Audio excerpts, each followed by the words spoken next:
Il faut que les gens comprennent qu'on va vers le tout IA. Moi, je pense qu'aujourd'hui, on est à un carrefour essentiel, vital pour les entrepreneurs, les entreprises et les individus. Depuis l'avènement de l'IA, je me sens grave boosté. En fait, il faut vraiment prendre l'IA au sérieux et aller du fait qu'on va vers des entreprises full IA. Et donc, du coup, on doit changer notre manière de fonctionner. On doit s'assurer qu'on arrive, nous aussi, à être enabled et à être vraiment connecté à la performance que l'IA permet d'avoir pour pouvoir être compétitif. À ton avis, c'est vraiment une question personnelle que je te pose. Est-ce que c'est une force pour le bien ou est-ce que c'est une force destructive qu'on est en train de déployer sur le monde? On est des agneaux, on va nous bouffer cru. Qu'est-ce qu'on peut faire aujourd'hui à notre niveau, au niveau gouvernemental, pour poser les bonnes bases? Est-ce qu'il faut créer un modèle guinéen? La société, elle va complètement changer. C'est no way. Ça va s'accroître de façon stratosphérique, quoi. Je suis Alpha Ali, à l'intersection du pouvoir, de l'intelligence et de la stratégie en Afrique. Vous êtes sur AI or Die, le podcast qui prépare ce qui arrive.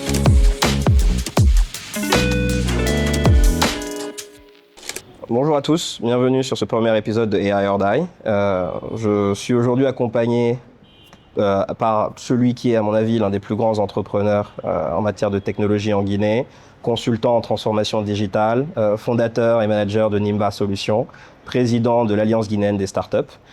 Monsieur Momo Bangoura, bonjour. Bonjour. Comment tu vas? Je vais bien et toi? Génial. En tout cas, merci beaucoup d'avoir accepté l'invitation. C'est un plaisir. C'était pour moi important d'avoir pour ce premier épisode quelqu'un qui, je pense, a l'antériorité et l'expérience, qui a été dans les sujets de transformation numérique suffisamment longtemps pour comprendre la transformation qu'on traverse. Est-ce que tu peux juste te présenter peut-être brièvement pour les auditeurs, comme ça on a une première intro. Okay. Je suis Fodé Momo Bangoura, je suis entrepreneur dans le secteur du digital et spécialiste de la transformation digitale. J'ai presque 12 ans d'expérience maintenant sur le sujet de transformation digitale et je suis aussi président depuis peu de l'Alliance guinéenne des startups. Donc c'est un plaisir pour moi d'être là et j'aide aussi, je suis très engagé dans la question de la formation de l'élite en ce qui concerne les compétences digitales à travers notre école Nimba Hub et où chaque année on forme plus de 1000 étudiants. 1000 tech leaders, c'est ça? 1000 tech leaders, yeah. Oui, vous formez les 1000 tech leaders, donc c'est un programme, juste pour résumer un petit peu, hein, c'est un programme où le prémisse est hyper smart, c'est de se dire aujourd'hui on a un véritable défi en Guinée en termes de compétences techniques. On ne peut pas attendre que l'État les forme, donc on va les former nous-mêmes. On va s'assurer que chaque année on met sur le marché 1000 jeunes Guinéens qui ont les compétences techniques, le savoir-faire technique pour apporter aux entreprises et à l'État. C'est un peu ça, quoi, finalement. Et vous les formez, et ce qui est génial aussi, vous les formez avec, oui, des professeurs, mais aussi des mentors, des entrepreneurs qui travaillent dans le sujet et des personnes qui connaissent finalement le marché dans lequel ils vont s'insérer. Donc, ils peuvent les préparer de manière très pragmatique au marché dans lequel ils vont s'insérer. Parce que s'insérer sur le marché guinéen, c'est pas s'insérer sur les autres marchés. Parle-moi un petit peu de ce programme-là. C'est un programme assez simple. Il part du constat que tu as posé, c'est qu'on n'est pas compétitif sur la question des ressources humaines. Et aujourd'hui, tout ce qui est digital fait partie de ce qu'on appelle l'économie de la connaissance. Et la principale matière par laquelle on produit, ou le principal facteur de production, c'est la ressource humaine, c'est l'intelligence. Donc l'idée pour nous était de pouvoir produire en masse les compétences dont nous avons besoin pour progresser. Ça peut être des développeurs web, ça peut être des ingénieurs IA, ça peut être des gens qui font du digital marketing et tout ça. Et on avait des avantages ou des forces en tant que nation qu'on a pu exploiter. C'était qu'on avait des Guinéens très compétents sur des sujets donnés qui travaillent dans de grosses boîtes comme Apple, comme Facebook, mais qui étaient très échantillonnaires. En fait, on n'a pas la masse critique. Donc nous, l'idée, c'est d'aller contacter ces Guinéens, bâtir un pont entre eux et les jeunes qui ont du potentiel et faire un transfert de connaissances afin de produire une masse importante de jeunes tech leaders, de jeunes qui peuvent aller s'insérer sur le marché et réussir à travailler sur ça. C'est hyper intéressant. Moi, aujourd'hui, vraiment, le sujet du podcast, ça va être de se concentrer et beaucoup de personnes vont être un peu choquées par le titre, hein, AI or Die. Ça peut être anxiogène, ça peut être stressant, mais moi, je pense qu'aujourd'hui, on est à un carrefour essentiel, vital pour les entrepreneurs, les entreprises et les individus. Et ce que j'ai envie de creuser aujourd'hui, c'est essayer de comprendre cette transformation-là et que les gens vraiment touchent du doigt ce que ça implique pour eux dans les 6 prochains mois, dans les 12 prochains mois, dans les 2-3 prochaines années. Et 3, voir un petit peu comment justement des entrepreneurs comme toi, comme moi, essayons de nous préparer à ça. Quels conseils on peut donner à ceux qui vivent ces situations-là et voir aussi, pourquoi pas, quelques idées business que les gens peuvent développer sur cette nouvelle vague de l'IA qui arrive pour pouvoir tirer leur épingle du jeu. Donc toi aujourd'hui, parmi tous tes business, est-ce que tu sens déjà l'impact que l'IA a sur tes business? Comment est-ce que tu le sens en termes de business model, en termes de ressources que tu dois déployer, en termes de pivot que tu dois faire pour t'assurer que ton business est toujours viable et a toujours une valeur ajoutée? Voilà, comment est-ce que tu gères un peu tout ça? Et si tu devais nommer une transformation principale que l'IA va apporter pour toi, ce serait laquelle? Très belle question. Moi, depuis l'avènement de l'IA, je me sens grave boosté. Je me sens boosté de ouf. Au point où, si hier, je n'étais pas capable de gérer 2 ou 3 boîtes à la fois, aujourd'hui, je suis pleinement capable grâce à l'IA. Parce que l'une de nos particularités, c'est qu'on a plusieurs produits qui sont juridiquement indépendants et structurellement aussi. C'est lesquels? On a Nimba Solutions, qui est cette boîte de transformation digitale à travers laquelle on délivre des projets de transformation chez les clients. On a Nimba Hub, qui est une école de formation. On a Nimba SMS, qui est un produit de communication, marketing direct. On fait du SMSing, maintenant du WhatsApp et tout ça. Et on a d'autres qui sont en chemin, qui n'ont pas encore passé le cap de la R&D et tout. Donc aujourd'hui, je me sens grave boosté grâce à l'IA et je me dis, l'une des choses que je me dis, c'est que hier, on ne pouvait pas gérer beaucoup de choses à la fois, mais aujourd'hui, on peut. Donc autant en profiter et bâtir des sources de force, quoi. Ok. Et aujourd'hui, est-ce que sur les différents business que tu as, moi par exemple, je regarde aujourd'hui au niveau de l'agence, on a dû créer une task force IA parce que moi, ça change mon business. Ça change mon business. Aujourd'hui, tu as quelqu'un qui démarre aujourd'hui, qui veut créer son agence de com. Copywriting, il peut le faire avec l'IA. Création de visuels, il peut le faire avec l'IA. Social media management, il peut le faire avec l'IA. Donc, tu as énormément de choses et de valeurs ajoutées que j'apportais en tant que structure sur lesquelles aujourd'hui, je vais être moins pertinent, je vais être moins compétitif.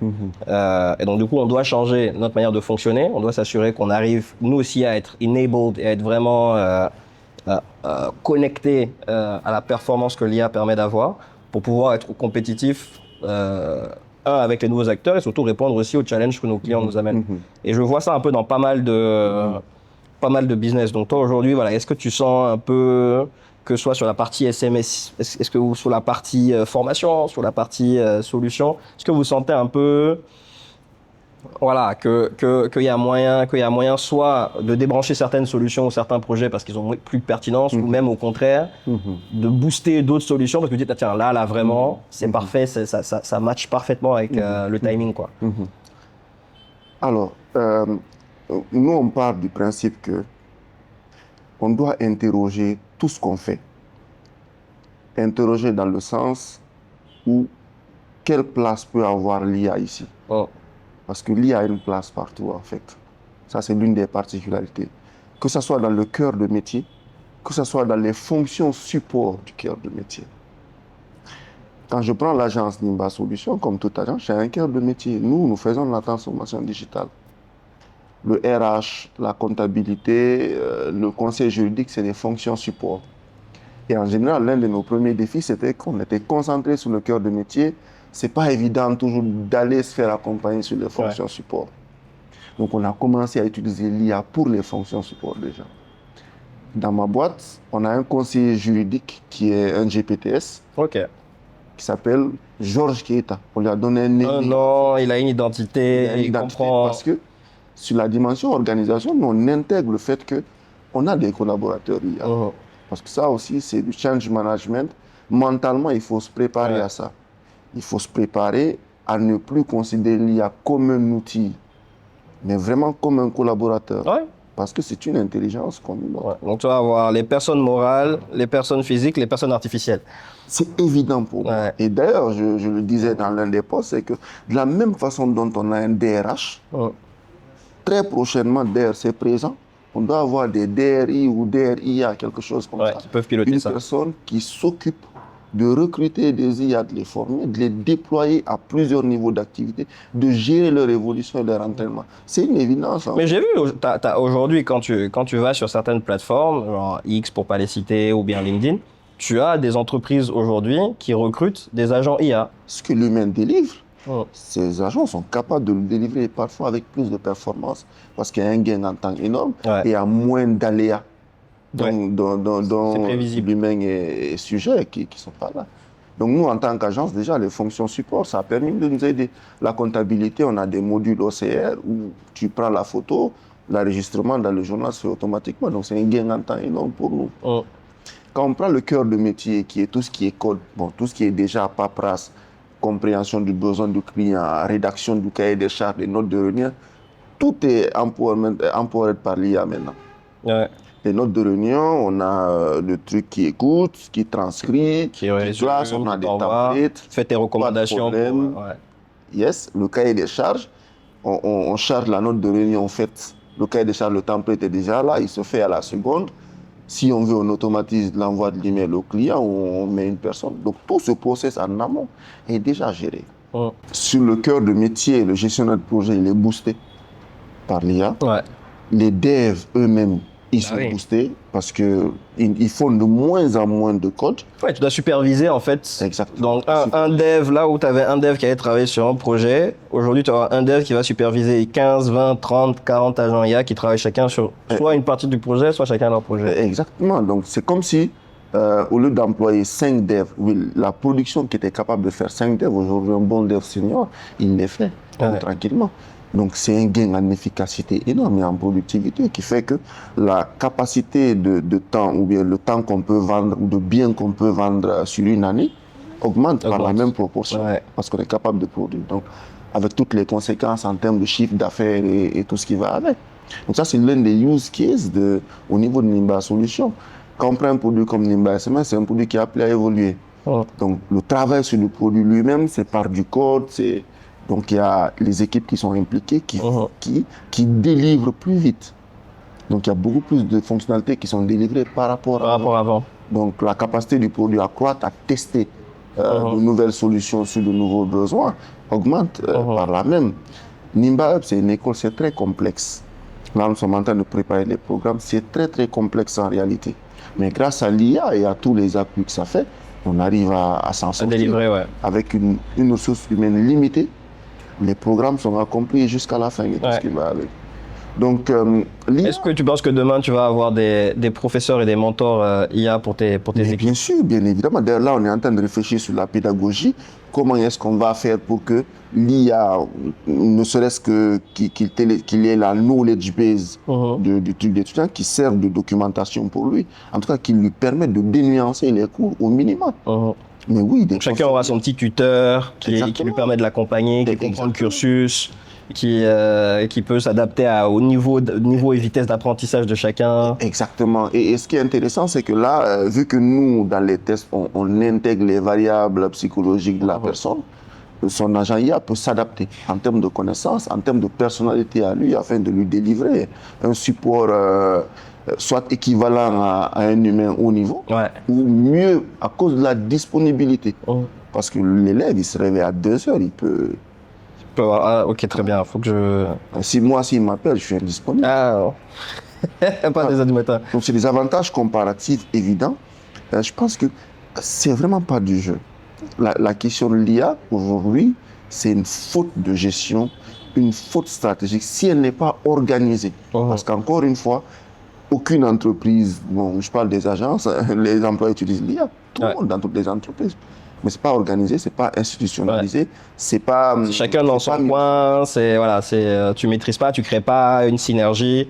Et parce que la partie du change management, c'est un vrai challenge parce que tout le monde, ne voit pas forcément la pertinence et surtout le changement de paradigme que ça représente. Tout le monde ne comprend pas forcément comment l'intégrer de manière fluide, seamless dans son workflow. Et certains même ont peur que ça prenne leur place. À mon avis, a raison. Parce que pour moi, oui, à un moment donné, l'IA va prendre la place de certaines compétences, de certains profils qui n'auront plus de valeur ajoutée étant donné que elle sera en capacité, comme je disais, sur mon métier, de faire la rédaction, de relire, d'avoir le contexte nécessaire pour proposer des pistes créatives intéressantes. Donc toi, cette partie-là, avec tes devs, comment est-ce que tu les pousses à adopter cette technologie-là, à adopter cette philosophie-là, parce que pour moi, l'IA, c'est limite une philosophie maintenant, dans leur travail du quotidien. Est-ce que ça a été simple, ça a été compliqué? D'accord. Déjà, il y a une chose que nous on explique, c'est que globalement, avant l'IA, un dev sur Facebook, sur Meta, c'est un département informatique complet dans des petites boîtes, à cause de la concentration de compétences qu'il a. Là, un dev, à lui seul, il doit être un département informatique, à cause des agents qu'il a, des outils qu'il a, donc sa capacité de production est multipliée. S'il n'a pas la compétence de monter senior, super senior très vite, c'est pas bon pour lui. Ouais. Du tout. Ça, c'est le court terme et le moyen terme. D'ailleurs, donc il faut forcément que chacun, ça c'est même pas que les devs, hein, tous les métiers, il faut monter à un niveau de senior parce que les médiocres vont disparaître. Ça, c'est les premiers qui vont disparaître. Impossible d'être junior à l'heure de l'IA, impossible. Là, en 2026, c'est encore possible. Mais est-ce que même aujourd'hui, avec l'IA, la notion même de junior, senior, parce que souvent on utilisait cette terminologie par rapport au temps d'expérience que tu as, mais aujourd'hui, avec un mois sur l'IA, tu vas rattraper 15 ans d'expérience de quelqu'un. Exactement. Et le truc, c'est que là où il y a un point d'attention, c'est que ça dépend beaucoup de la capacité de cette personne qui vient de commencer. Parce qu'il y en a, ils ne comprennent pas, parce qu'ils n'ont pas vécu les temps passés, la chance qu'ils ont de compresser le temps et d'être vite valuable. Aussi, ils ne saisissent pas l'opportunité d'apprendre par l'IA parce qu'il y a des compétences quand même que tu ne peux pas trop compresser. Pour être un senior dev, par exemple, il faut maîtriser beaucoup de choses, beaucoup de choses. Au-delà du fait que tu surveilles ce que l'IA fait, tu dois être en position de corriger l'IA. Et pour ça, il faut vraiment que tu ailles quand même dans les principes. Dans les principes, dans l'engineering. Je donne un exemple. Quand tu prends un développeur back-end, ce n'est pas du code. C'est censé être un ingénieur. Donc, il doit être habité du paradigme de l'ingénieur, pas juste une capacité de coder.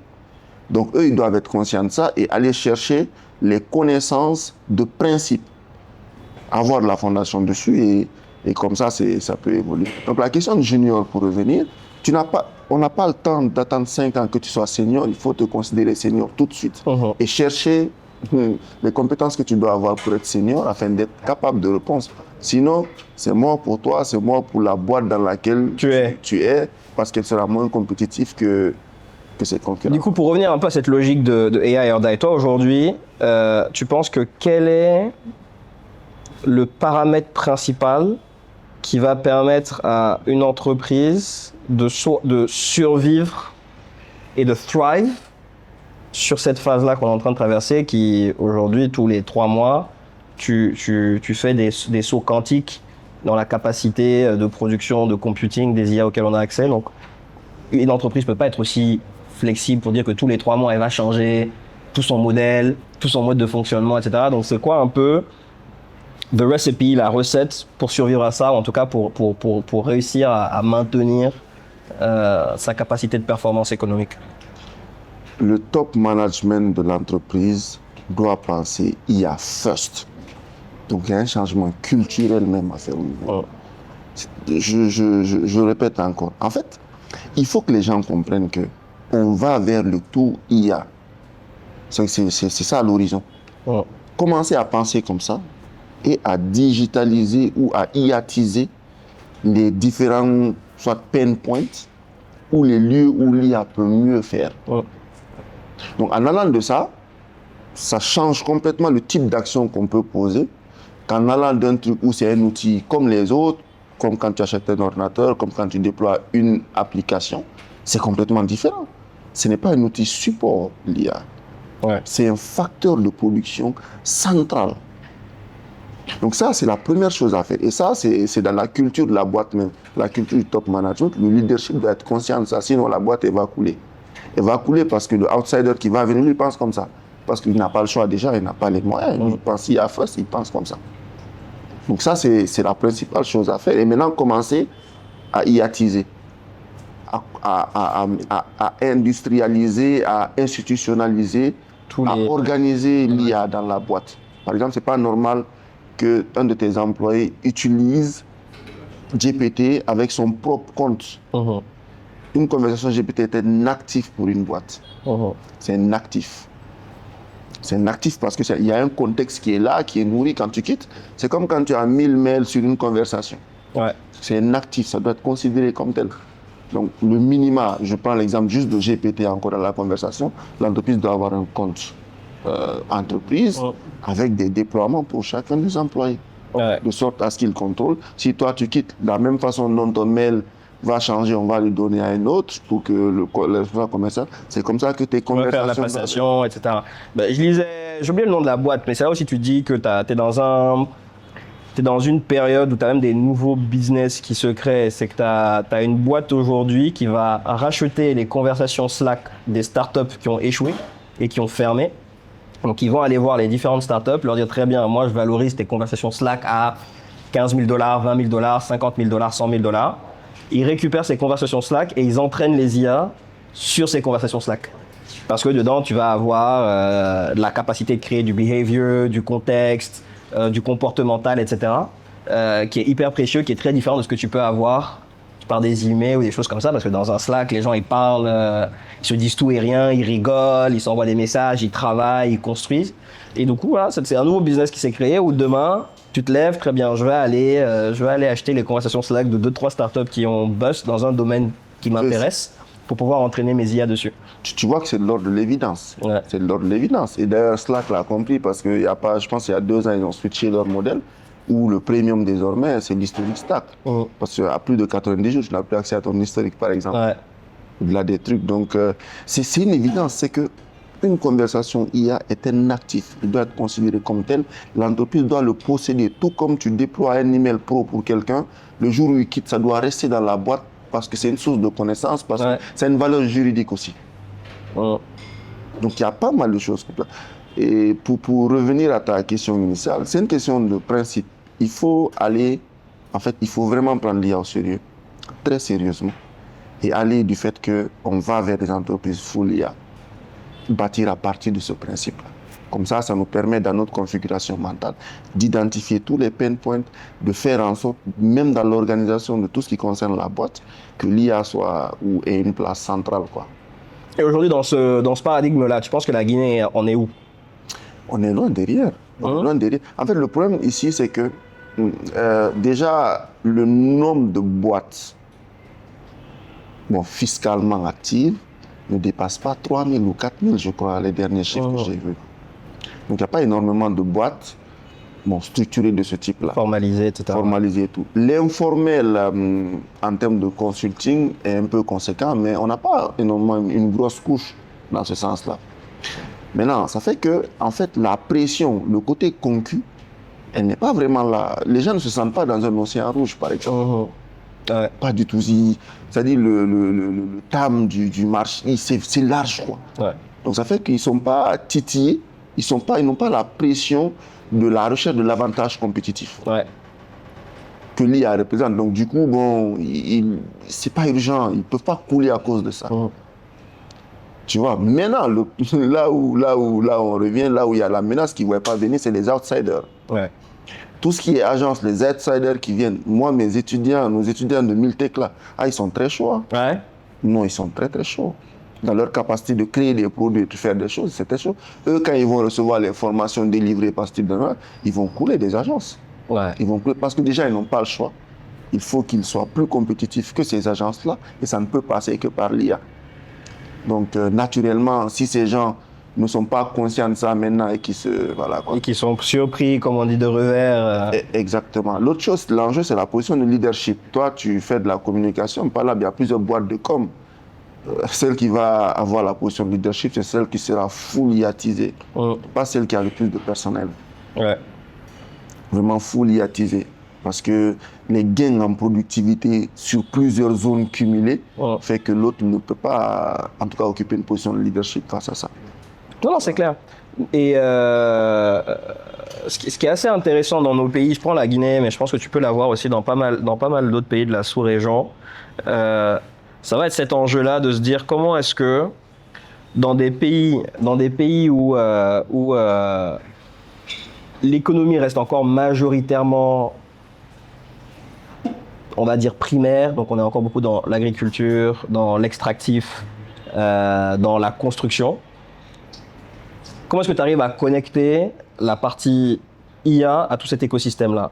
Je pense qu'il y a vraiment des choses à faire, que ce soit sur la performance du rendement agricole, que ce soit sur la performance de la chaîne logistique, que ce soit sur la performance HSE dans les mines. Tu as plein d'angles à traiter, mais j'ai l'impression que ces angles-là ne sont pas du tout réfléchis chez nous aujourd'hui. Non. Ils sont réfléchis en externe. Et comment est-ce qu'on va arriver à créer un peu ce petit soubresaut-là pour qu'on commence à s'attaquer à ces sujets-là, quoi? Ouais. Très intéressant. Quand on prend le secteur primaire, un secteur, une activité comme l'agriculture, en fait, économiquement, ça ne vaut pas grand-chose en Guinée par rapport à la Côte d'Ivoire, par exemple. Ouais. Ça vaut grand-chose par le nombre d'emplois créés. Et ça, c'est des emplois de survie pour la plus grande partie. On a raté la pensée de l'industrialisation de cette activité, où on se concentre plus sur le output final que sur la personne qui produit. Donc, ça fait qu'on n'a pas de géant, on n'a pas de géant agricole local. L'IA entre en jeu, sachant que ces producteurs sont encore avec des moyens rudimentaires. Donc, on n'a même pas validé le premier escalier, le second vient. Ça va être très compliqué pour nous à cause des produits extérieurs qui vont venir. Qui eux auront intégré ça dans le processus de production. En capacité de d'output et tout ça. Donc, à moins que le secteur reste social, il n'y a aucun moyen qui soit compétitif face à l'IA et tout. Maintenant, l'enjeu, pour aller plus dans la précision, c'est que, vous voyez, quand tu prends une activité comme l'agriculture, il y a une force mécanique qui est tout ce qui est tracteur, tout ce qui est d'abat. Il y a une force cognitive qui est tout ce qui est chauffeur, qui conduit, tout ce qui est ingénieur, des plans qui fait. C'est les deux qui coupent, qui produisent l'output. L'IA vient avec les deux. Parce que l'IA avec la robotique a une force mécanique embarquée et une force cognitive en fait. Et la capacité d'interconnecter tous les objets, toutes les intelligences dans un champ. Donc on est dans un système de production désormais où l'humain et ses machines initiaux, parce que quand c'est mécanique sans intelligence, ça va être out, il n'y a plus de pertinence. De l'autre côté, ça va donner plus de rendement. Et parce que ça donne plus de rendement, ça va s'imposer. Donc, ça va juste prendre le temps que les coûts d'acquisition, les capex de ces équipements-là faiblissent pour que ça déroule. Parce que leurs OPEX seront plus faits, par contre. Comme je te le dis, en termes de coût d'énergie, c'est ça, en termes de beaucoup de choses. Ça sera optimisé, tu pourras maîtriser à la seconde, au millimètre carré près ce que tu veux faire. Je ne vais pas payer mon robot par mois. Je vais payer peut-être pour sa maintenance. S'il est très très bien fabriqué, il est une Toyota des robots, il peut être là longtemps. Et je voyais, parce que moi c'est un truc qui m'intéresse beaucoup, parce qu'aujourd'hui tu as tout le paradigme de l'IA qui est beaucoup sur le côté informationnel et conversationnel. Mais je voyais que tu avais Jeff Bezos qui a levé 100 milliards pour amener l'IA sur l'aspect beaucoup plus industriel et productif. C'est-à-dire, par exemple, s'assurer qu'on crée des modèles qui ne cherchent plus à comprendre un contexte social, mais qui essaient de comprendre le contexte d'une usine. Pour comprendre très bien quel est le rythme de production qu'il faut dans l'usine pour sortir X unités. Qu'est-ce qu'il faut en termes d'ingénierie et d'organisation de l'usine auquel un humain ne penserait pas forcément parce que c'est pas dans son logiciel pour pouvoir optimiser l'output de chaque unité de production que tu as. Et j'ai l'impression que on va aussi vers ce truc-là où oui, l'IA a impacté les métiers qu'on va dire, de capital humain et capital intellectuel, conseil, stratégie, créativité, etc. Mais que le blind spot qu'on a, c'est comment il va aller impacter tout ce qui va être industriel. Et demain, on a déjà commencé à robotiser les usines, mais ça reste encore l'humain qui réfléchit l'usine. Demain, tu vas te retrouver avec des chaînes industrielles où il n'y a personne qui interagit dedans. C'est que des machines qui parlent à des machines pour produire, peut-être pour des machines. Genre, comment est-ce qu'on arrive à naviguer un peu ça lorsqu'on est aussi loin de ça? Quand tu prends un entrepreneur qui est en Guinée, genre, il a des années-lumière de cette réflexion-là parce que c'est pas son quotidien, mais c'est quelque chose qui va l'impacter dans 1 an, 2 ans, 3 ans, quand il va avoir des produits qui vont venir sur le marché, concurrencer ses produits à lui, qui coûtent une fraction, parce que l'optimisation a été telle qui ne peut pas compétir. Donc comment est-ce que tu commences à réfléchir à tout ça pour que peut-être que nos pays aussi aillent se saisir de ça pour commencer à surfer sur cette révolution-là, quoi. Alors, quand on parle d'IA qui va tuer les emplois ou qui va être productif, souvent on ne parle pas de l'IA main public qu'on connaît, qui est ce côté interface conversationnelle. C'est plus l'IA agentique, qui a une certaine autonomie, qu'on peut considérer comme une intelligence, comme une unité de production à part entière, et pas comme un outil. Parce que quand on prend les facteurs de production, principalement, les théoriciens les divisent en deux. On a le facteur capital, on a le facteur humain. Jusque-là, toutes les théories de production viennent de ça, en fait.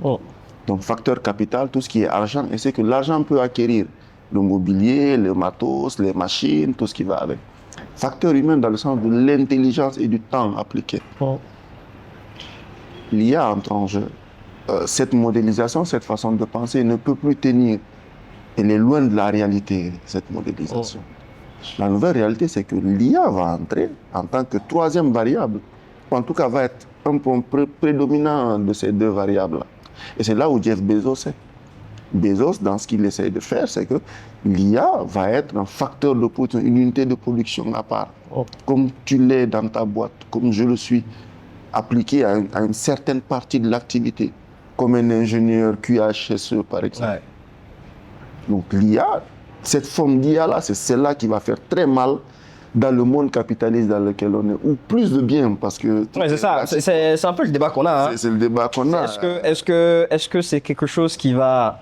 On vit, et moi je dis souvent qu'on est dans une phase d'instabilité mondiale, comme on n'en a pas connu depuis la guerre mondiale. Est-ce qu'on est même déjà dans la 3e guerre mondiale? Peut-être, je sais pas. Mais généralement, qui dit instabilité et chaos dit changement et émergence d'une nouvelle organisation, en tout cas d'un nouveau système. C'est une opportunité, c'est un risque, et à tout ça, et peut-être même à cause de ça, t'as l'IA qui rentre en jeu, qui est un changement de paradigme en termes, comme tu dis, de capacité de production, de création de valeur, de richesse, en termes de consommation d'énergie, en termes de consommation de ressources aussi, ce qui va rendre la ressource plus rare, plus de valeur, donc ça va créer plus de tension. Pour toi aujourd'hui, comment est-ce que, où est-ce que ça peut s'arrêter? Je pense que c'est une question à se poser. Est-ce qu'il y a un horizon où on va se dire, tiens bien, là, stop, ça peut pas aller plus loin que ça, ou etc. Où est-ce que ça peut s'arrêter? Et à ton avis, c'est vraiment une question personnelle que je te pose, est-ce que c'est une force pour le bien ou est-ce que c'est une force destructive qu'on est en train de déployer sur le monde? La question, elle est super intéressante. Pour moi, l'IA va faire du bien aux humains. Déjà, on va avoir plus de temps, quoi. Plus de temps, parce que quand tu prends ta journée, ce que tu fais principalement, il y avait beaucoup de choses que tu ne pouvais pas déléguer parce que tu avais le monopole de l'intelligence. Tu ne pouvais pas déléguer la réponse d'un email, à moins que tu le délègues à un autre humain. Le truc, c'est que la société va changer globalement. On va aller vers un modèle de revenu universel où il y a des gens, on va les rémunérer, même s'ils ne travaillent pas, parce qu'ils ne pourront pas être compétitifs face à l'IA. Les modèles de revenu universel ont déjà existé. Quand on prend la Libye, il y avait un revenu universel dû à la rente. C'est quelque chose qui marche, quoi. La production ne sera pas une obligation pour certains types d'humains à cause du déficit de compétences qu'ils ont et de productivité face à l'IA.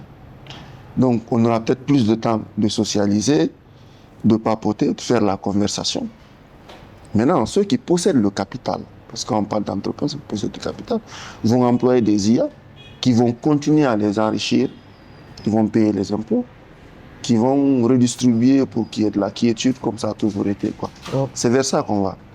C'est pour ça. Donc là, l'enjeu pour un entrepreneur actuellement, c'est d'avoir du capital. Vraiment du capital. Plus tu as du capital maintenant, plus tu as une manne pour t'appuyer sur l'IA et construire des entreprises IA-based qui vont fonctionner.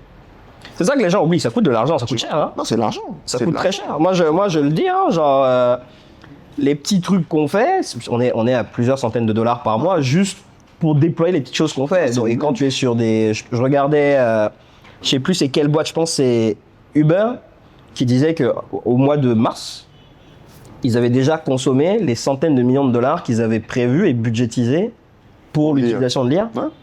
Ouais. Donc, c'est une blend. Par ailleurs, cette dépense, ça a un ROI. C'est un ROI positif, en fait. Tu vois, ça, c'est la bonne nouvelle. C'est que, à moins que vous fassiez les mauvais choix, c'est que c'est un investissement. Il y a un retour sur investissement dessus. Ouais. Donc, la société, elle va complètement changer. Complètement. Et c'est là que les gens, ils ne voient pas le tsunami venir. Parce que nous, on n'a pas vécu dans ça. On est trentenaire, on n'a pas vécu des sociétés de ce type-là. On est un mix entre la société africaine rurale, qui est qui n'est pas orientée profit et production, où les gens ont plus de temps pour les cérémonies. Ensuite, on a pris une société industrielle, on a été embarqué dedans, on est tout le temps occupé, on n'a pas le temps. Là, on va vers une société, on va avoir du temps. On va avoir du temps. Et le minimum, ça sera de créer du revenu universel pour que les gens puissent... Et les disparités entre ceux qui ont du capital et ceux qui ne l'ont pas ne s'accroîtra pas à la mesure où il y aura des règles de politique publique de redistribution. Sinon, c'est no way. Ça va s'accroître de façon stratosphérique, quoi. Mais tu penses que ça parce que je me ramène un peu en Guinée. Ça, c'est quelque chose. Cet horizon-là d'une société irriguée par l'IA qui permet plus de productivité, plus de création de richesse en demandant moins de temps par humain et par personne, et qui du coup permet potentiellement à chacun de passer plus de temps sur ses passions, sur ses intérêts, etc. Ça, c'est quelque chose, tu penses, qui va intégrer nos pays, c'est-à-dire qu'on va comprendre ce logiciel-là, on va comprendre ce paradigme-là et on va aller vers ça, ou qui va nous cut-off d'un sorte de monde à deux vitesses où tu vas avoir un peu les utopies numériques, digitales, où tout fonctionne, tout roule, tout est IAtisé comme tu dis et tout est enabled par l'IA, avec des gens qui ont le temps, la capacité, le temps de l'oisiveté, et des pays qui finalement sont riches en ressources mais sont pauvres en IA, et donc du coup deviennent le bas-fond de l'humanité, où c'est eux qui récupèrent une partie des tâches labeur physique qui restaient et qui n'arrivent pas à saisir justement cette opportunité-là. Est-ce que tu penses qu'il y a ce risque-là ou pas? Et s'il y a ce risque-là, comment est-ce qu'on peut, à notre niveau, parce que je pense quand on fait partie de ceux qui comprennent ce sujet-là, le mieux, on a une responsabilité d'expliquer et d'embarquer. C'est un peu pour ça qu'on fait ce podcast-là aussi, pour s'assurer qu'on ne rate pas ce coche-là et qu'on ne devienne pas... On dit souvent que l'Afrique, c'est le garde-manger et le réservoir en ressources du monde, qu'on ne devienne pas la source d'énergie des data centers de l'IA, où on amène l'infrastructure ici, mais on ne profite pas de cette infrastructure-là. Ouais. Au vu des actions publiques menées dans ce sens actuellement, au vu de notre compréhension de cet enjeu, moi je pense qu'on va se prendre une baffe. Une très grosse baffe en fait. Une très très grosse baffe. Vois-tu, enlevons l'IA, revenons 5 ans précédemment. On a une quantité de biens donnés dans notre économie. Supposons qu'il y a 100 000 types de biens en Guinée. Les 90% ou une grande partie sont des biens importés parce que ces gens-là sont plus compétitifs que ceux qui peuvent les produire localement. Ils sont tellement compétitifs que tu ne peux pas oser produire localement. Leur compétitivité est venue du fait qu'ils ont de la ressource humaine pour produire. Ils ont aussi de la ressource financière pour financer en fait la production. Chose qu'on n'a pas ici. On rentre dans l'IA. Nous, on essaie encore de rattraper la question de la ressource humaine compétente, alors que les autres sont ailleurs, en fait. Nous sommes à un moment où c'est la ressource intelligence artificielle compétente qui fait l'effort. Donc, il y a une géopolitique de l'IA qui fait qu'il y a des blocs du monde qui se forment où chacun essaye d'avoir les meilleurs modèles en vue d'avoir les meilleurs facteurs de production ou les meilleures unités de production dans leur économie. Vous prenez DeepSeek, vous prenez Claude de l'autre côté, il y a une guerre géopolitique. Ouais. Donc, qui fait que, naturellement, pour le moment, les États-Unis, par rapport à ça, peuvent être en avance sur certaines parties. La Chine, l'IA plus robotique, ils sont en avance sur les use cases. Donc, eux, leur culture, leur compétitivité, leur avantage comparatif qu'ils ont déjà fait que l'IA s'ajoute à ça et que nous, on n'a même pas encore compris qu'est-ce qu'il faut changer dans notre société. Mais on est des agneaux. Ça, c'est clair. On est des agneaux. On va nous bouffer cru. Et comment est-ce qu'on s'assure qu'on ne bouffe pas? Parce qu'aujourd'hui, tu parlais de DeepSeek, tu parlais de Claude, on a des infrastructures qui se créent, qui vont devenir des relais d'influence géopolitique aussi. Demain, si toute l'infrastructure IA de la Guinée est basée sur DeepSeek, ça ne va pas signifier la même chose que s'il est basé sur Claude. En termes de relations commerciales, en termes de relations diplomatiques, en termes d'autonomie stratégique. Qu'est-ce qu'on peut faire aujourd'hui à notre niveau, au niveau gouvernemental, pour poser les bonnes bases? Est-ce qu'il faut créer un modèle guinéen, par exemple? Mais très clairement. Déjà, si ton modèle, c'est-à-dire tes travailleurs IA de ta nation, parce que des travailleurs, fonctionnent à partir d'un modèle étranger, tu as déjà perdu. Parce que c'est du renseignement, c'est une capacité de les renforcer ou de les affaiblir, dont le bouton est avec quelqu'un à l'extérieur. S'il veut t'affaiblir sur ce secteur, l'agricole, il prend le cerveau, il diminue les capacités cognitives de ces travailleurs-là par rapport aux siens. C'est évident qu'il faut construire ces modèles. C'est évident. Maintenant, quelle approche? Peut-être que, parce que l'un des héritages qu'on a, c'est qu'on a une balkanisation, on a des petits États. Il faut penser à une approche intégrée où on bâtit une infrastructure, où on met en place nos modèles qui vont servir de cerveau pour les travailleurs IA qui vont se battre sur le marché de la compétitivité avec les autres. C'est une évidence. Si on ne le fait pas, impossible. Ouais. En fait, là, il y a une nouvelle forme d'esclavage qui arrive. C'est vraiment l'esclavage, en fait. Si on ne prend pas conscience, parce que notre seule limite, c'est la capacité de notre élite, nous tous, à conscientiser qu'il y a des enjeux qui dépassent complètement l'enrichissement personnel. Il y a des enjeux parce que, en fait, il faut revenir, il faut porter la société, quoi. Si on n'est pas conscient de ces enjeux-là, nos petits-fils, nos enfants, c'est les esclaves du monde de demain. Ils n'ont aucune capacité de concurrence. Ce sont des esclaves, comme à l'ère de l'esclavage. Et comment est-ce qu'on peut...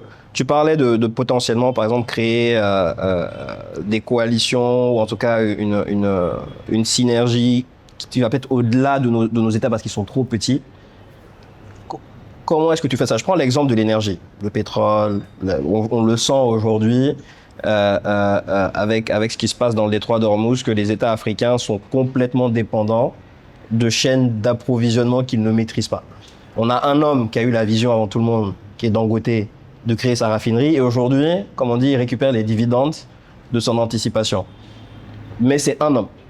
C'est un homme qui s'est levé, qui a dit, moi, vous savez quoi, je vais faire une raffinerie, qui sera la plus grande raffinerie au monde, pour que, au moment venu, on ait notre autonomie stratégique sur quelque chose qu'on produit déjà chez nous. Et on produit déjà la donnée chez nous. L'IA, c'est quoi? C'est de l'énergie et de la donnée, principalement. Après, tu rajoutes des layers technologiques, les processeurs, etc. Mais genre, c'est avant tout de l'énergie qui permet de compute de la donnée pour ressortir de l'information. Donc, on a l'énergie en Afrique. On a même, je pense, plus d'énergie que le reste du monde. Et on a énormément de données. C'est juste qu'on la capte pas et qu'on la gère pas. Comment est-ce qu'on arrive demain? Est-ce que c'est au niveau de la CEDEAO? Est-ce que c'est au niveau d'État de bonne volonté d'accord, qui ont envie de travailler ensemble et qui sont peut-être en dehors des organisations qui existent aujourd'hui? Est-ce que c'est au niveau de l'Union africaine? Comment est-ce qu'on arrive à créer ça? Et est-ce que c'est une responsabilité première du public? Ou est-ce que c'est à nous, entrepreneurs, acteurs de cet écosystème-là, d'aller créer cette alliance-là supranationale pour anticiper la catastrophe comme l'a fait Dangote? Ouais. Il y a 2 points. Le premier, c'est que déjà, il y a un cadre organisationnel qui existe, qui permet d'intégrer les initiatives en Afrique. Donc autour, on a les trucs autour des fleuves, on a la CEDEAO, on a l'Union africaine. Il y a un cadre qui existe. Il suffit de l'utiliser. La seconde chose, c'est la responsabilité des entrepreneurs. Voyez-vous, ce qui fait la force des États-Unis, si les États-Unis sont compétitifs aujourd'hui, c'est parce que les entrepreneurs, l'État travaille main dans la main. Les Chinois, ce qui fait qu'ils sont un banger, ils sont injouables. Ouais. Dans notre cas à nous, parce qu'encore une fois, c'est des responsabilités complémentaires. Nous, les entrepreneurs, nous avons notre part de responsabilité. L'État aussi. Si, là, dans ce cas, c'est l'État ne comprend pas que nous, ils doivent fusionner quasiment avec nous en termes d'intention, en termes parfois de ressources pour résoudre les problèmes stratégiques, c'est mort et c'est là qu'on pêche. C'est un vrai péché. Dangote nous montre l'exemple. Et l'État du Nigeria, on a vu ce qui s'est passé. Oui. Malgré qu'il y avait des couacs internes, mais ils ont réussi Ils ont mis en place les règles pour dire non, vous ne vendez pas et vous n'importez pas 1 gramme de pétrole raffiné tant qu'il y a de la disponibilité dans les raffineries de Dangote. C'est comme ça que ça marche. Ouais. Et c'est un exemple pour nous. C'est un exemple pour nous. Donc, collectivement, on doit déjà définir, on doit pouvoir dépasser certaines croyances limitantes pour qu'on puisse comprendre qu'il n'y a pas de différence dans l'output à produire entre l'État et l'entrepreneur. C'est les gens qui travaillent main dans la main, qui doivent travailler stratégiquement main dans la main pour faire avancer les choses. Donc, maintenant, l'intégration, c'est quoi? L'intégration, ça suppose beaucoup de choses. Ça suppose un partage de ressources. Donc, le CAPEX du projet diminue par pays. Tu vois, ça suppose le fait d'avoir des ressources humaines venant de plusieurs pays qu'on coalise. Donc, il y a un certain effet multiplicateur lié à ça, qui fait que la chance que les projets déjà se réalisent deviennent plus grands. La chance qu'on ait de gros projets aussi devient plus important. Et les États, les différents micro-États ne s'asphyxient pas par cet investissement. Il y a un ensemble. Quand on parle d'infra, de data center et autres, chacun met un petit truc de son côté, mais c'est des petites infrastructures, il faut le comprendre. Pour que ça soit gros, pas connecté. Il faut de grosses sources d'énergie, donc un investissement massif dans l'énergie. Il faut beaucoup de choses, quoi. Donc, au minimum, si on a quelque chose qui peut ressembler à ce qu'OpenAI a, ne serait-ce qu'un seul, c'est déjà pas mal, quoi. Ouais. On commence par ça. Maintenant, la place de l'entrepreneur, elle est existentielle dessus parce que quelqu'un va résoudre la question de l'énergie, quelqu'un va être le fournisseur du matériel hardware, quelqu'un va gérer ne serait-ce que la plomberie là-bas. La tuyauterie pour que ça fonctionne. Donc, il y a tout ça parce que, encore une fois, ce n'est pas l'État qui délivre la production. Donc, c'est un enjeu tellement important que c'est inquiétant, quoi. C'est inquiétant. C'est inquiétant, mais c'est en même temps très excitant. C'est excitant, oui. Parce que je me dis, tu disais un peu plus tôt, ok, très bien, on est dans une phase finalement qu'une grande partie des générations post-années 80 n'ont pas connu, qui est une transformation profonde de nos sociétés, de nos modèles. Oui, il y a eu Internet, mais ça a changé peut-être la chimie de notre cerveau en termes de relations interpersonnelles, mais ça n'a pas fondamentalement changé le fonctionnement de nos économies et le fonctionnement de nos modèles économiques, que ce soit le capitalisme, que ce soit, etc. Là, on est à un niveau où, comme tu le dis, finalement, la capacité de production ne sera plus limitée aux humains. La capacité de génération de capital et de richesse et de valeur ne sera plus limitée aux humains. Le temps de travail ne sera plus fini, il sera infini. Les robots, les IA peuvent travailler full time. Donc on se retrouve un peu dans cette phase-là où everything is possible. Tout est possible, tout est pensable, tout est imaginable du moment où tu arrives à le conceptualiser. Et finalement, au moment où l'intelligence est la plus artificielle, on arrive à l'instant où la créativité humaine reviens au centre du jeu. Ta capacité à conceptualiser devient ta valeur fondamentale. Et c'est finalement le principal pouvoir d'un entrepreneur, c'est de rêver le monde qu'il veut créer, c'est de rêver les choses, c'est de penser différemment, c'est de penser justement de manière à ce que ça ne puisse pas être transformé par une IA. Donc, comment est-ce que tu vois un peu ce nouveau monde-là pour l'entrepreneur? Qu'est-ce que demain, quelqu'un qui veut commencer à entreprendre demain, où est-ce qu'il doit commencer aujourd'hui? Ok. Déjà, ce qu'il faut comprendre, c'est qu'on est dans une révolution. Ce qui différencie une révolution d'un changement anodin, c'est qu'il y a une redistribution des pouvoirs grâce à la révolution. C'est ce qu'une révolution fait, qu'elle soit politique, qu'elle soit industrielle. Quand on dit qu'une révolution industrielle, ça veut dire que les grosses industries qui étaient là initialement, les grosses pôles de puissance, le pouvoir qu'ils ont est repris et décentralisé, redistribué à tout le monde. De nouveaux acteurs peuvent émerger en essayant de prendre et de concentrer le nouveau pouvoir en attendant la prochaine révolution. L'Internet, c'est une révolution de l'information. Une révolution dans laquelle, moi, Fodémo Bangoura, je n'ai jamais fait Harvard, je n'ai jamais fait Stanford, j'ai étudié en Guinée ici, mais puisque j'avais Internet, je n'ai rien à envier à quelqu'un qui fait là-bas dans le domaine que je fais. Parce que l'information est disponible désormais, grâce à Internet. Les e-books, les YouTube, les vidéos, je suis capable, à moins que je n'investisse pas mon temps dans ça. Et c'est ce qui a permis. Donc, il y a une redistribution de pouvoir, de la connaissance chez tout le monde. Même dans ton village, le dernier village, si tu as Internet, tu n'as rien à envier à quelqu'un. Enfin, vous discutez, quoi. Ça se limite là, tu vois. Là, il y a une autre révolution qui est celle de l'IA, qui est celle de l'intelligence. Le monopole en termes d'intelligence, c'est-à-dire, parce que quand on parle de zones d'une cartographie, il y a des zones où la concentration en intelligence est très grande. Il y a une redistribution aussi qui a été faite. Là, ça a éclaté. Maintenant, les acteurs sont en train d'agir pour reconcentrer ça chez eux. Donc, les modèles qui sont en train de progresser, chacun essaie de reconcentrer avant la prochaine révolution. Bon, s'il y en a, si on a le temps. Tu vois. Là où on peut être profondément optimiste, c'est que nous, les Africains, qui, avant cette révolution, étions en retard, avons la chance de profiter de cette nouvelle révolution pour bâtir une force qui peut être celle de demain. Si tu me demandes, la Guinée ne fabrique pas de drones aujourd'hui, je veux fabriquer un drone, la Guinée peut facilement fabriquer un drone aujourd'hui parce qu'il y a l'IA, il y a les gens, quand ils s'appliquent, ils investissent, ils peuvent fabriquer des drones plus facilement. Je regardais Elon Musk qui disait qu'il était fier que Starship ait été fabriqué sans l'IA. C'est une fierté. Ouais. Mais dans ce message, il disait qu'aujourd'hui, si quelqu'un veut faire la Starship,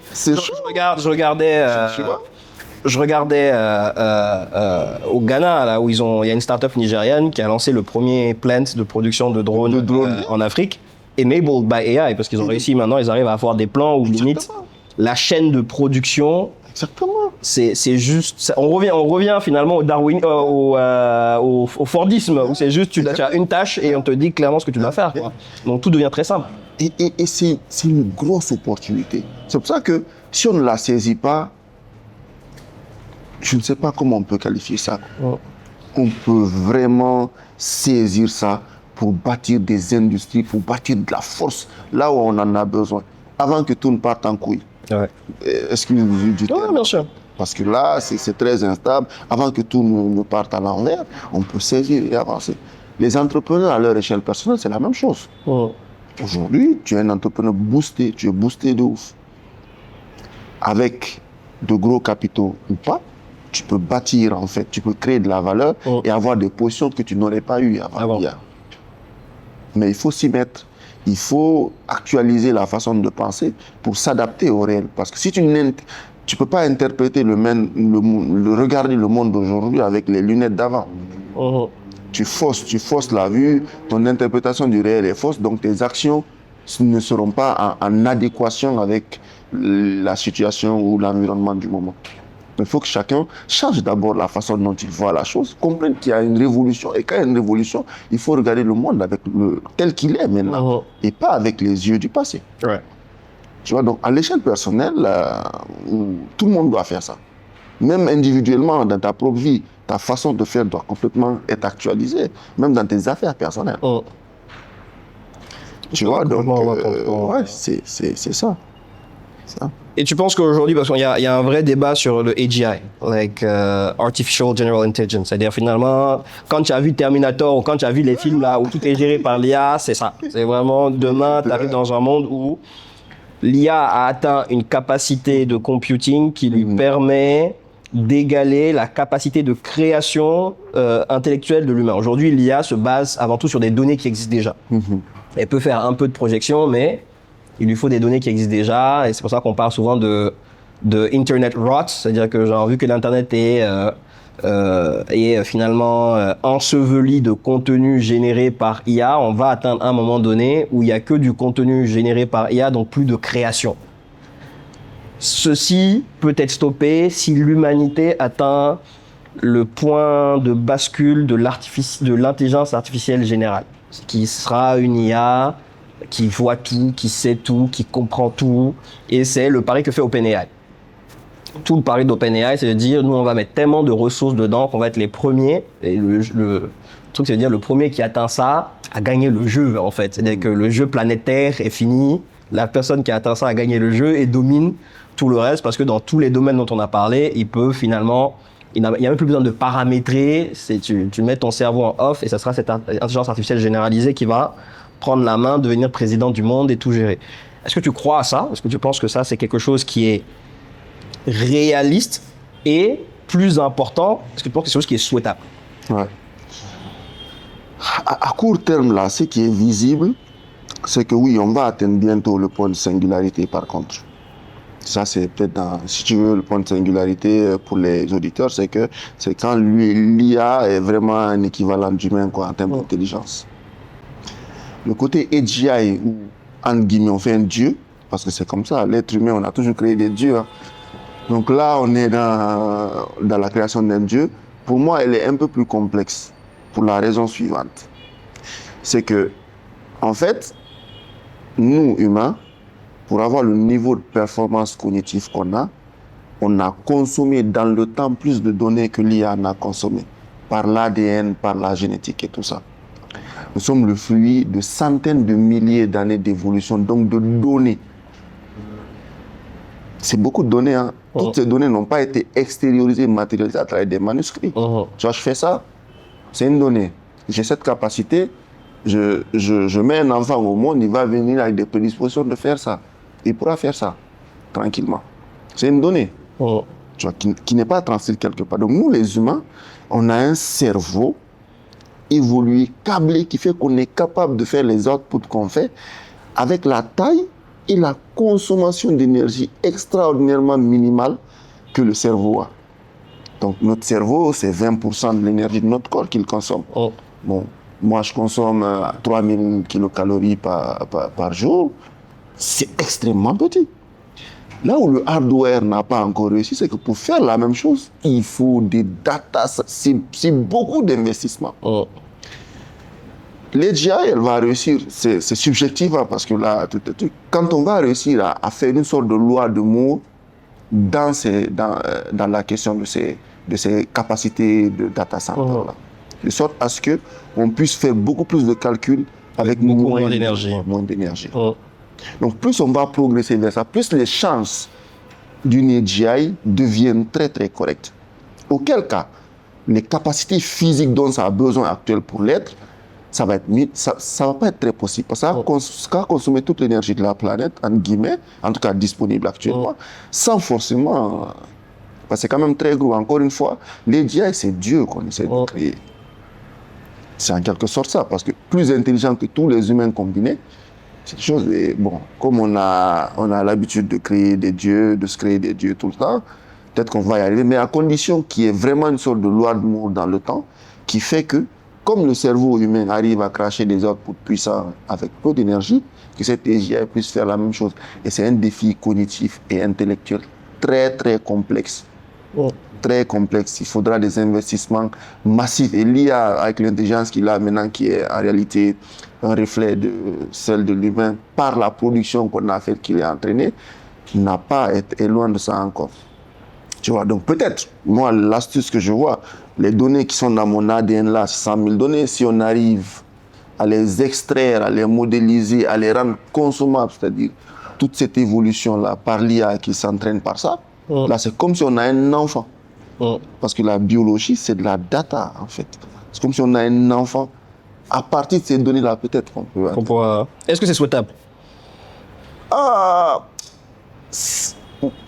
Souhaitable, je ne sais pas. Moi, je suis de ceux qui pensent que la nature a une intention et qu'il y a une programmation derrière qui prescrit les actions à des époques données.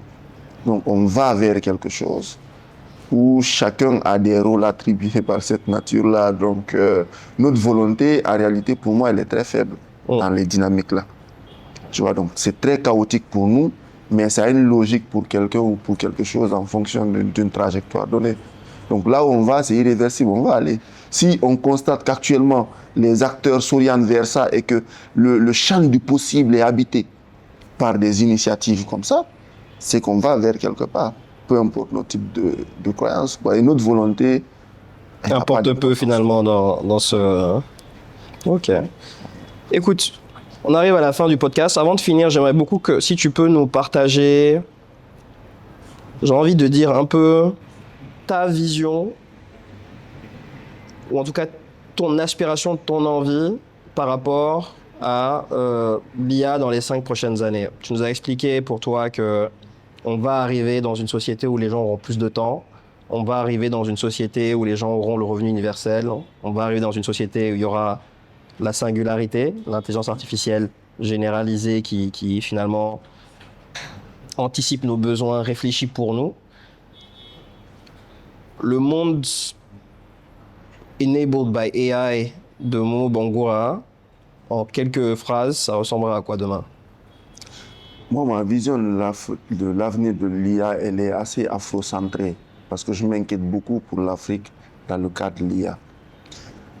Voyez-vous, les modèles, selon les données qu'ils consomment, transportent les biais de la connaissance produite là. Donc, ça va être un peu philosophique, mais quand on prend l'épistémologie de tout ça, c'est que on se rend compte que les IA actuels embarquent les modes de pensée des peuples dont ils ont consommé les données. Nous, les Africains, on a des modes de pensée qui sont différents.